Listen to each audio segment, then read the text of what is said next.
सुप्रभात दोस्तों, मैं हूं आपका दोस्त सागर अरोड़ा और आपका हिंदी का अध्यापक। आइए आज मैं आपका स्वागत करता हूं अपने इस नए हिंदी के सेशन में, जिसमें हम लोग एक नए चैप्टर को देखने वाले हैं, नए चैप्टर को पढ़ने वाले हैं। उसका नाम है भाषा।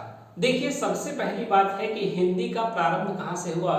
तो जब किसी भी भाषा को हम लोग पढ़ते हैं, किसी भी लैंग्वेज को पढ़ते हैं, तो सबसे पहले ये जानना जरूरी है कि हिंदी भाषा क्या है, यह कहाँ से आई है, इसमें कितनी बोलियां बोली जाती हैं और हिंदी भाषा में क्या क्या होता है। तो आइए आज हम लोग पढ़ेंगे अपने भाषा का चैप्टर और देखेंगे कि हिंदी भाषा क्या होती है और हिंदी में कौन कौन सारी आगे चीजें होती हैं।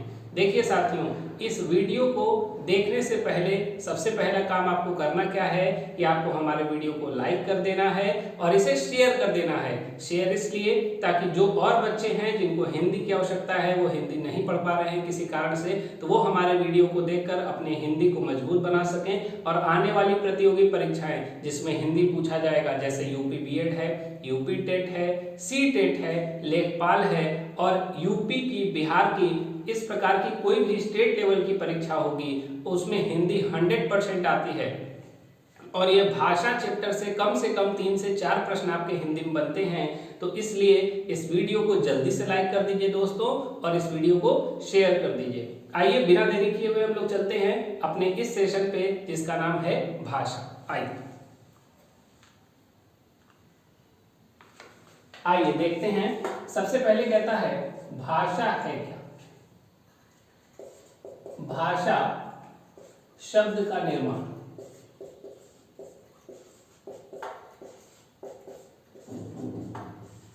तो बताइए साथियों, भाषा शब्द का निर्माण कहां से हुआ है। तो देखिए साथियों, भाषा शब्द का निर्माण जो हुआ है वो भाष शब्द से हुआ है। किस शब्द से हुआ है साथियों?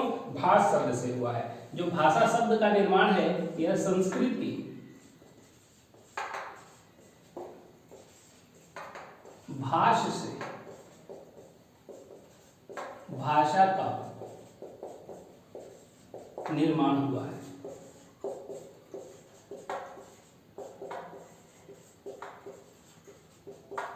देखिए, भाषा शब्द का निर्माण संस्कृत की भाष शब्द से हुआ है। आपके पेपर में कई बार प्रश्न आता है कि भाषा शब्द का निर्माण इनमें से किससे हुआ है। 4 ऑप्शन आपके लगे रहते हैं, ए, बी, सी और डी। पहले में रहेगा देवनागरी, दूसरे में रहेगा भाषा, तीसरे में रहेगा संस्कृत और चौथे में रहेगा भाष। तो आपको किस पर टिक करना है दोस्तों? भाष पर, क्योंकि आप लोग जानते हैं कि भाषा शब्द का निर्माण संस्कृत के भाष शब्द से हुआ है। संस्कृत के भाष शब्द से भाषा का निर्माण हुआ है, आपको यह याद रखना है।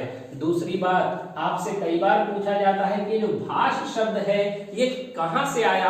तो आप बता सकते हैं कि भाष शब्द कहां से आया है दोस्तों? संस्कृत से आया है। यह शब्द कहां का है? संस्कृत का है। आइए चलते हैं, देखते हैं आगे क्या होता है। सबसे पहले उसके बाद हम आते हैं बोली पर। बोली क्या होती है? तो आइए देखिए, भाषा का, पहले हेडिंग लगा दीजिए साथियों, बोली। भाषा के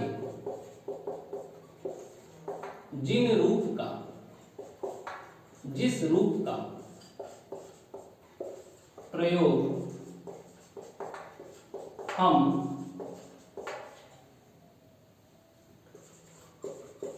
अपनी बातों को किसी अन्य को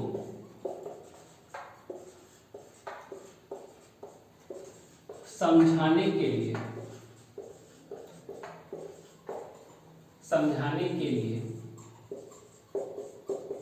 करते हैं,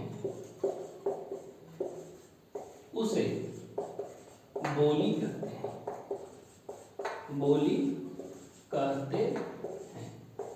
अब देखिए साथियों, बोली क्या होती है। तो कहता है बोली भाषा के जिस रूप का प्रयोग हम अपनी बातों को किसी अन्य को समझाने के लिए, किसी अन्य को बताने के लिए प्रयोग करते हैं, उसी को हम क्या कहते हैं? बोली कहते हैं। आप लोगों ने सुना होगा, लोग कहते हैं कि क्षेत्र के बदल जाने से बोली बदल जाती है। इसका मतलब यह है कि किसी अन्य क्षेत्र के लोग किसी अन्य प्रकार की बोली का इस्तेमाल करते हैं और किसी दूसरे क्षेत्र के लोग किसी अन्य प्रकार की बोली का इस्तेमाल करते हैं। जैसे आपने सुना होगा खड़ी बोली, आपने सुना होगा ब्रज भाषा, आपने सुना होगा पंचमेल खिचड़ी। ये क्या है साथियों? तो यह बोली का एक प्रकार है जो अलग अलग स्थानों के लोग अलग अलग प्रकार से बोलते हैं और इसका प्रयोग अपनी बात को दूसरों को समझाने के लिए कर देते हैं। तो साथियों, हम लोगों ने पढ़ा भाषा क्या होती है, तो आप लोग आसानी से बता सकते हैं कि भाषा जो है वो भाष शब्द से आई है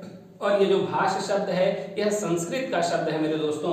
आगे कहता है बोली क्या होती है, तो आप आसानी से बता सकते हैं कि अपनी बात को किसी दूसरे व्यक्ति को समझाने के लिए हम जिस माध्यम का प्रयोग करते हैं, जिस प्रकार का यूज करते हैं, उसे हम क्या कहते हैं? बोली कहते हैं। अब देखते हैं कि हमारे भारत में कितने प्रकार की बोली बोली जाती है। आइए, तो ये तो हो गई भाषा। देखिए, हमारा देश जो है भारत है, हमारा देश में अनेक प्रकार की बोलियां बोली जाती हैं क्योंकि हमारे यहाँ अलग अलग राज्य हैं। जैसे केरल है, तमिलनाडु है, तेलंगाना है, गुजरात है, मध्य प्रदेश है, उत्तर प्रदेश है। आप किसी भी राज्य में जाएंगे तो उसकी एक अलग बोली होती है, अलग भाषा होती है, हर राज्यों की अलग अलग भाषा। इसीलिए भारत को विविधताओं का देश कहा जाता है। यहाँ पर अनेक प्रकार के लोग रहते हैं जो अनेक प्रकार के कपड़े पहनते हैं, अनेक प्रकार की भाषाएं बोलते हैं, अनेक प्रकार के पकवान बनाकर खाते हैं। साथियों, तो आइए हम लोग देखते हैं कि हमारे भारत में कितनी बोलियां बोली जाती हैं। तो देखिए, भारत में कुल मिलाकर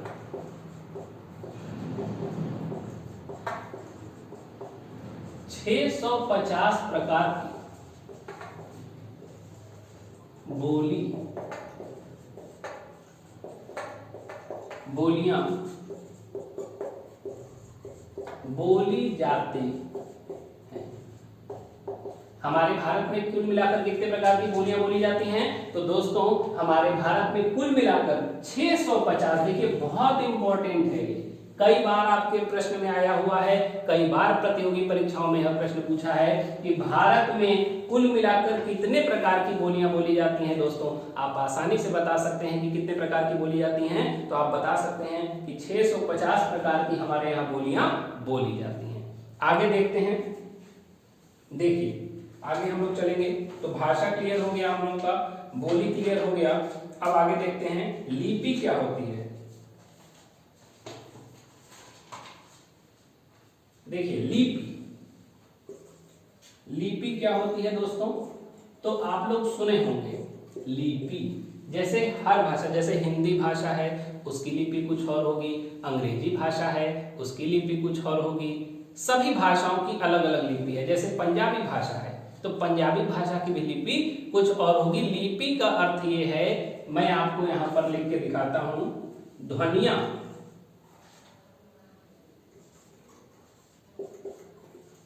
ये ध्वनि कहां से निकलती है दोस्तों? जो वाणी से निकलती है, वाणी से निकलती है और यह आकाश में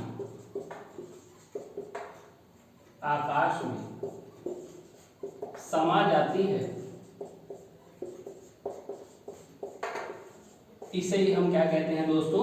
लिपि कहते हैं। तो लिपि का संबंध सीधा सीधा ये है कि ऐसी ध्वनि जो वाणी से निकलेगी हम उसे लिपि कहेंगे। और हम आगे देखेंगे कि हम उस लिपि को, मतलब किस भाषा की कौन सी लिपि होती है, इससे आपके एग्जाम में प्रश्न बनता है दोस्तों। तो मैं आपको यह बताऊंगा कि किस एग्जाम में कैसे प्रश्न बनेगा और आपको यह बताना पड़ेगा कि कौन सी भाषा की लिपि कौन सी होती है। तो आइए सबसे पहले हम देखते हैं कि लिपि क्या होती है। तो ध्वनि जो वाणी से निकल जाती है और आकाश में समा जाती है उसे ही हम क्या कह सकते हैं साथियों? लिपि कहते हैं। देखिए, आइए आगे हम लोग चलते हैं, हम अपने हिंदी भाषा की बात करते हैं।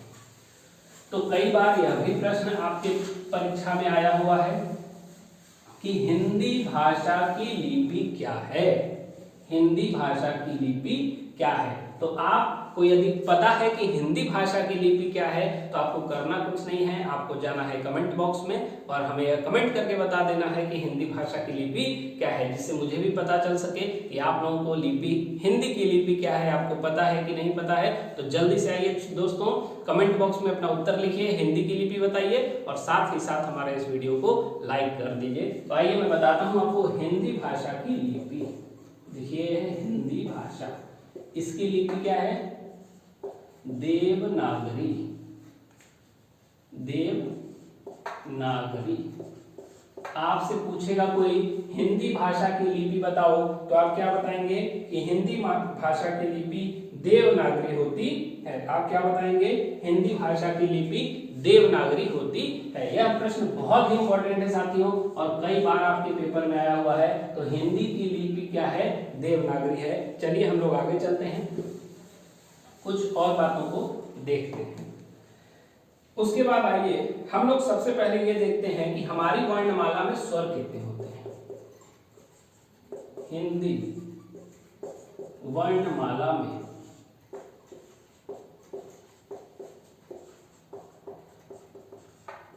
स्वरों की संख्या। हिंदी वर्णमाला में स्वरों की संख्या। तो फिर से वही साथियों, यदि आपको इस प्रश्न का उत्तर आ रहा है तो आप हमें कमेंट बॉक्स में कमेंट करके बताइए कि हिंदी भाषा में कितने स्वर होते हैं। तो देखिए हिंदी भाषा में कितने स्वर होते हैं? तो हिंदी भाषा में 11 स्वर होते हैं। कितने स्वर होते हैं दोस्तों? 11 स्वर होते हैं। और कौन कौन से होते हैं? सबसे पहले देखिए अ, आप लोगों ने पढ़ा होगा। फिर होता है आ, फिर क्या होता है? छोटी ई। क्या होता है दोस्तों? छोटी ई। फिर क्या होता है? बड़ी ई। फिर क्या होता है? छोटा ऊ। फिर क्या होता है? बड़ा ऊ। फिर क्या होता है? री से ऋषि, आप लोगों ने पढ़ा होगा। अ आ इ ई उ ऊ ऋषि। फिर उसके बाद क्या होता है? ए। फिर होता है ए।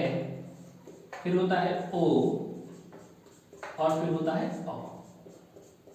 ये देखिए, ये हमारी हिंदी भाषा में स्वर होते हैं और इन्हीं स्वर के माध्यम से हम क्या करते हैं? अपनी मात्राओं को लगाते हैं। देखिए दोस्तों, यदि आपसे पूछा जाए कि हिंदी में मात्रा लगाने का माध्यम बताइए,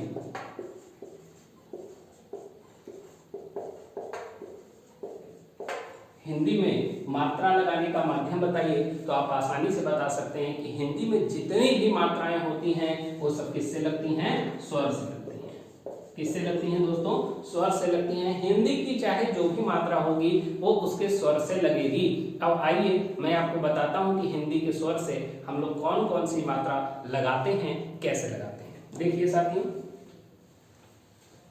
आज यहाँ पर गर्मी बहुत है और हमें उम्मीद है कि गर्मी बहुत ज़्यादा पड़ भी रही है और आप लोग पानी पीते रहिए और पेट को खाली मत रखिए, कुछ न कुछ खाते रहिए जिससे आप लोगों को गर्मी नहीं लगेगी। तो आइए दोस्तों देखते हैं। देखिए अ की कोई मात्रा नहीं होती लेकिन आ की मात्रा होती है। देखिए ये मात्रा है आ की। कौन सी मात्रा है? ये आ की। अब आपने देखा होगा छोटी ई। देखिए ये मात्रा है छोटी ई की। इस प्रकार से ये मात्रा किसकी है? छोटी ई की मात्रा है। अब आइए बड़ी ई की मात्रा कौन सी होती है? तो देखिए बड़ी ई की मात्रा इस प्रकार होती है। अब आइए छोटा ऊ की मात्रा देखते हैं। तो देखिए जो छोटा ऊ की मात्रा होती है वो इस प्रकार होती है। ये देखिए ये छोटा ऊ की मात्रा है। ये अ है, इसकी कोई मात्रा नहीं है। ये आ है, इसकी मात्रा इस प्रकार लगाते हैं। बड़ी ई, कई बार आपसे एग्जाम में प्रश्न आता है। छोटी ई ये है और बड़ी ए है। ऊ है, फिर है उसके बाद बड़ा ऊ। तो देखिए साथियों, बड़े ऊ की मात्रा इस प्रकार लगाते हैं। इसको आप ऐसे कर लीजिए। उसके बाद री। आप देखिए री की मात्रा ऐसे लगती है, जैसे आप लोग लिखते होंगे ना कृष्णा। देखिए तो ये जो मात्रा है आपकी री की मात्रा है। किसकी मात्रा है? री की। मैं आपको एग्जांपल भी यहां लिख के दिखा दे रहा हूं। कृष्णा। देखिए ये जो मात्रा है ये आपकी कौन सी मात्रा है? री की मात्रा है। अब देखिए ए की मात्रा कौन सी होती है? तो देखिए दोस्तों ए की मात्रा होती है ये ए, और उसके बाद ये है ए की मात्रा कौन सी होती है? तो ये और ये। देखिए उसके बाद आते हैं ओ पे। तो ओ की मात्रा कौन सी होती है? इस प्रकार और इस प्रकार। और औ की मात्रा कौन सी होती है, तो इस प्रकार और इस प्रकार। देखिए देखिए ये कुछ मात्राएं थी, अब आप इसको काउंट कर सकते हैं, 1 2 3 4 5 6 7 8 9 10 और 11। तो देखिए हमारे यहाँ स्वरों की संख्या कितनी है, 11 है। और स्वर कौन कौन से होते हैं, तो आप आसानी से बता सकते हैं, अ आ इ उ ऊ, फिर उसके बाद आता है ऋषि, फिर री से ऋषि, फिर उसके बाद आता है ए ओ। अब आप कहेंगे दोस्तों अंग अह कहा गया, ये 2 गायब हो गया, ठीक। तो आइए अभी मैं आपको वो भी बताऊंगा कि वो दोनों कहाँ गए। और यदि आपसे परीक्षा में प्रश्न आए कि हिंदी वर्णमाला में स्वरों की संख्या बताइए, तो आप हमेशा और हमेशा हिंदी वर्णमाला में स्वर की संख्या कितनी बताएंगे दोस्तों, 11 बताएंगे। बहुत इंपॉर्टेंट क्वेश्चन है ये। यूपी बीएड, लेखपाल तथा यूपी और बिहार की या किसी भी ऐसे एग्जाम जिसमें हिंदी आती है, ये फेवरेट क्वेश्चन होते हैं एग्जामिनर के, जो कई बार पूछे जाते हैं। तो आइए देखते हैं, आगे की बात करते हैं। अभी हमने आपको ये समझाया कि हिंदी वर्णमाला में स्वरों की संख्या 11 होती है, और उसके बाद ये स्वर होते कौन कौन से हैं, और हमने आपको ये भी बताया कि हिंदी वर्णमाला में जितनी भी मात्राएं लगती हैं वो सब स्वरों के माध्यम से लगती हैं, और उसके बाद उन स्वर की हमने आपको मात्रा भी बता दी। अब आइए, आपसे कई बार प्रश्न पूछा जाता है कि हिंदी वर्णमाला में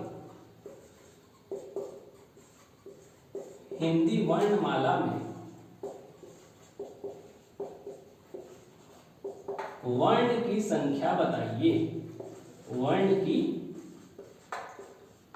संख्या बताइए। यह प्रश्न बहुत इंपॉर्टेंट है। हिंदी वर्णमाला में वर्ण कितने होते हैं, तो आपको बस वही काम करना है दोस्तों, आपको करना कुछ नहीं है, आपको करना बस इतना है कि हिंदी वर्णमाला में कितने वर्ण होते हैं ये हमें कमेंट बॉक्स में टाइप करके बता देना है। और आप लोगों को मेरा वीडियो पसंद आ रहा है तो इसे लाइक कर दीजिए और अपने दोस्तों में शेयर कर दीजिए, क्योंकि आने वाले कई एग्जाम ऐसे हैं जो आपके लिए बहुत इंपॉर्टेंट हैं। अभी लेखपाल की वैकेंसी आने वाली है जिसमें हिंदी आएगा, और हिंदी जिसकी स्ट्रांग होगी वो आज नहीं तो कल लेखपाल बन जाएगा। यदि आप भी लेखपाल बनना चाहते हैं, या यूपी बीएड की परीक्षा देना चाहते हैं, या कोई भी ऐसी परीक्षा जिसमें हिंदी आती है, तो मेरे इस वीडियो को ध्यान से देखिएगा, समझिएगा और नोट्स प्रॉपर अपनी कॉपी में बनाइएगा। आइए दोस्तों, तो देखते हैं हिंदी वर्णमाला में वर्ण की संख्या। तो देखिए हिंदी वर्णमाला में जो वर्ण होते हैं वो होते हैं 52। कितने वर्ण होते हैं, 52 वर्ण होते हैं, 52 वर्ण होते हैं। और हिंदी की हमने आपको लिपि भी बताई है, एक बार और बता देता हूं। हिंदी की लिपि, तो हिंदी की लिपि कौन सी है, तो आप बताएंगे देवनागरी। हिंदी की लिपि कौन सी है, देवनागरी। और आसानी से आप इसे बता सकते हैं, बहुत इंपॉर्टेंट क्वेश्चन है और ये भी आपका बहुत इंपॉर्टेंट क्वेश्चन है। अब देखिए इस वर्णमाला में वर्ण 52 कैसे होते हैं, अब हम उस पर बात करने जा रहे हैं। आप सबको पता होगा, आपने बचपन में पढ़ा होगा क से लेकर ग तक, आपने पढ़ा होगा अ से लेकर अह तक, लेकिन अभी हमने आपको बताया ओ तक और औ तक। तो अंग और अह कहाँ गया और परीक्षा में आपके कैसे प्रश्न से बनेंगे, तो आइए साथियों देखते हैं। सबसे पहले हम लोग स्वर की बात करते हैं। आइए इसको मिटा देता हूं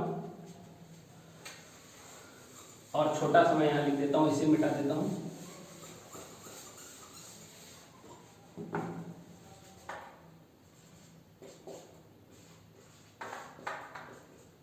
हिंदी की क्लास है हम लोगों की और हम लोग पढ़ रहे हैं भाषा। क्लियर, ये हमारा आज का टॉपिक है। देखिए अभी हमने आपको बताया कि वर्ण कितने होते हैं हमारे, वर्ण की संख्या होती है 52। कितनी होती है साथियों, 52। अब देखिए पहले स्वर की बात करते हैं। इसमें दो चीजें होती हैं, एक होता है स्वर, एक होता है व्यंजन। अब देखिए होता है अ, फिर होगा आ, फिर ई, फिर बड़ी ई, फिर उसके बाद ऊ, और उसके बाद बड़ा ऊ, फिर होगा री से ऋषि, फिर ए, फिर ए, फिर ओ, फिर होगा आपका औ। आप गिन भी सकते हैं 1 2 3 4 5 6 7 8 9 10 और 11। टोटल करेंगे तो आपको कितना नंबर मिलेगा यहाँ पर 11। अब हम लोग बात करते हैं व्यंजन की। किसकी बात करेंगे? व्यंजन की। व्यंजन किसकी बात करेंगे दोस्तों? व्यंजन की बात करेंगे। तो आइए देखते हैं कैसे होगा व्यंजन। देखिए जो व्यंजन शुरू होता है वो क से शुरू होता है। तो सबसे पहले क, फिर होगा ख, फिर होगा ग, फिर होगा घ और फिर होगा अंग, फिर होगा च, छ, ज, झ, इया, च छ ज झ इया। फिर उसके बाद होगा ट, ठ, ड, ढ, फिर होता है अण। उसके बाद क्या होता है? त, थ, द, ध, न। फिर क्या होता है दोस्तों? प, फ, ब, भ, म। फिर उसके बाद क्या होता है? क ख ग घ अंगा, च छ ज झ इया, ट ठ ड ढ ण, त थ द ध न और प फ ब भ म। फिर क्या होता है साथियों? य र ल व। तो देखिए यहाँ आएगा य र ल व, य र ल व। उसके बाद आता है श, फिर आता है श, श श स, फिर स, फिर ह। फिर उसके बाद क्या आएगा? छ, फिर आएगा त्र और फिर आखिरी में आता है ज्ञ। और उसके बाद एक आपने सुना होगा श्र, श्री वाला। तो देखिए इसको भी हम लोग अपने व्यंजन में शामिल करते हैं।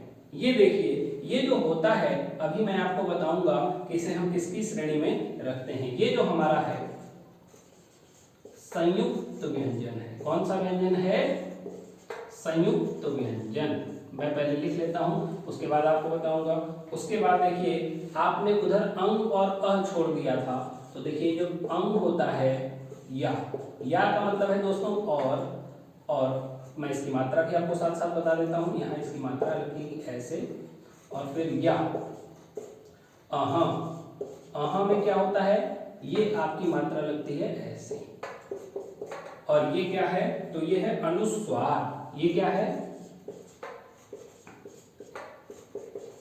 अनुस्वार। अनुस्वार व्यंजन। उसके बाद देखिए ये नहीं होगा दोस्तों, ये विसर्ग है, ये अंगी वाला है, चंद्र बिंदु वाला। उसके बाद आइए तो हम लोग बात करेंगे अहा की। किसकी बात करेंगे? अहा की। अहा जो होता है इसकी मात्रा लगती है ऐसे। और अहा को हम लोग क्या कहते हैं? अनुस्वार कहते हैं, सॉरी विसर्ग कहते हैं। क्या कहते हैं? विसर्ग। क्या कहते हैं? विसर्ग कहते हैं। उसके बाद एक और होता है, इसको आप लोगों ने पढ़ा होगा ड़। देखिए बिंदी है और आप लोगों ने पढ़ा होगा ढ और यहाँ पर भी बिंदी है। इसको हम लोग कहते हैं द्विगुण व्यंजन। क्या कहते हैं दोस्तों? द्विगुण व्यंजन। द्विगुण व्यंजन। द्विगुण व्यंजन। अब देखिए अ से लेकर औ तक तो आपका स्वर हो गया। फिर आएंगे हम लोग जब व्यंजन की बात करेंगे तो यहाँ पर जो व्यंजन है वो क से लेकर ह तक ये सामान्य व्यंजन है। कौन से व्यंजन है? सामान्य व्यंजन। उसके बाद देखिए छ, त्र, ज्ञ और श्र इसे संयुक्त व्यंजन कहा जाता है। संयुक्त व्यंजन इसे इसलिए कहते हैं क्योंकि यह दो शब्दों के योग से मिलकर बनते हैं। इसमें दो वर्णों का योग होता है और कौन कौन से होते हैं ये भी मैं आपको बताऊंगा। आगे है अनुस्वार। अनुस्वार में याद रख लीजिएगा कि जिसमें अंग की मात्रा होगी या चंद्र बिंदु होगा वो अनुस्वार में आएगा। कहाँ आएगा दोस्तों? अनुस्वार में। उसके बाद जहां अह की मात्रा होगी, अह की मात्रा आप सभी जानते हैं। यदि आपको नहीं दिख रहा है तो मैं आपको यहाँ फिर से ब्लैक कलर से दिखा देता हूँ। ये देखिए ये है आपका अनुस्वार और यहाँ पे देखिए ये बिंदी है। जिनको भी दिक्कत हो रही है देखने में, थोड़ी सी ब्लू मार्कर शायद विजिबल नहीं होता है, देखिए ये देखिए ये जो अंक की मात्रा है या चंद्र बिंदु है ये अनुस्वार व्यंजन होता है। और यहाँ जो अह की मात्रा है ये विसर्ग होता है। और जो ये ड है और ढ है, इसको हम लोग द्विगुण व्यंजन कहते हैं। तो इसको याद रखना बहुत जरूरी है। इसकी संख्या कितनी होती है? 4। इसकी संख्या कितनी होती है अनुस्वार व्यंजन की? तो आपसे संख्या तो नहीं पूछेगा, लेकिन यहाँ या लगा है तो इसकी संख्या निर्धारित नहीं कर सकते, या तो ये होगा या तो ये होगा। और विसर्ग कितना होता है तो आप आसानी से बता सकते हैं, 1 होता है। और द्विगुण व्यंजन वाली आपसे कोई पूछ ले तो आप आसानी से बता सकते हैं कि 2 होता है। अब आप चाहें तो इसे गिन भी सकते हैं, ये सभी को जोड़ दीजिएगा, आ जाएगा आपका 52। देखिए एक बार और बता देता हूं, स्वर होते हैं 11। व्यंजन में आप देख सकते हैं कि यहाँ तक तो सामान्य व्यंजन है, जिससे आपके प्रश्न उतना नहीं बनते हैं। प्रश्न आपके यहाँ से बनते हैं। आपसे पूछा जाएगा इनमें से कौन सा संयुक्त व्यंजन है? संयुक्त व्यंजन है। आपके पास ऑप्शन रहेगा ए, आपके पास ऑप्शन रहेगा ए क, आपके पास ऑप्शन रहेगा बी श्र, आपके पास ऑप्शन रहेगा सी आपके पास ऑप्शन रहेगा डी च। तो आप किसके साथ जाना पसंद करेंगे? तो आप देख सकते हैं कि संयुक्त व्यंजन में छ है, त्र है, ज्ञ है और श्र है। और यहाँ देखिए, यहाँ आपको श्र मिल गया और आपका बी ऑप्शन यहाँ से सही हो जाएगा। तो आपको वर्ण क्या होते हैं, उस वर्ण में स्वर क्या होता है, व्यंजन क्या होता है, व्यंजन के प्रकार क्या होते हैं, हमने आपको यह बात बहुत ही अच्छे तरीके से, साधारण तरीके से आपको बताई है। और इससे पेपर में एक प्रश्न जरूर आता है, इसलिए आप इसे अच्छे से प्रिपेयर कीजिएगा, अपनी कॉपी में अच्छे से नोट्स बनाइएगा दोस्तों। चलिए चलते हैं आगे और देखते हैं आगे क्या होगा। अभी हमने आपको स्वर और व्यंजन बताया है। वर्ण कितना होता है तो आप बता सकते हैं, वर्ण होता है 52, मतलब 52 वर्ण हमारे यहाँ होते हैं। आगे चलते हैं हम लोग, देखते हैं आगे क्या होगा। कई बार आपसे एक प्रश्न आ जाता है, आइए मैं उसको देख लेता हूं। कई बार आपसे प्रश्न आता है हिंदी वर्णमाला में पूर्व में स्वरों की संख्या। यह बहुत कॉमन प्रश्न है और कभी कभी आपसे एग्जाम में पूछ दिया जाता है और कई बच्चे इसमें गलत करके आ जाते हैं, क्योंकि हम लोगों ने भी पढ़ा है कि हिंदी वर्णमाला में स्वर कितने होते हैं। तो बता दीजिए दोस्तों, स्वर होते हैं 11। कितने होते हैं दोस्तों? 11। लेकिन यदि हमने एक शब्द यहाँ जोड़ दिया पूर्व में, मतलब पहले कितने होते थे, तो आप आंसर दीजिएगा 14। कितना आंसर देंगे? 14। तो चलिए साथियों, आज के इस टॉपिक को हम यहीं पर विराम देते हैं, फिर आपसे मिलेंगे अगले वीडियो में। यदि आपको हमारा वीडियो पसंद आया है तो आप इसे लाइक कीजिए, अपने दोस्तों में शेयर कीजिए। धन्यवाद।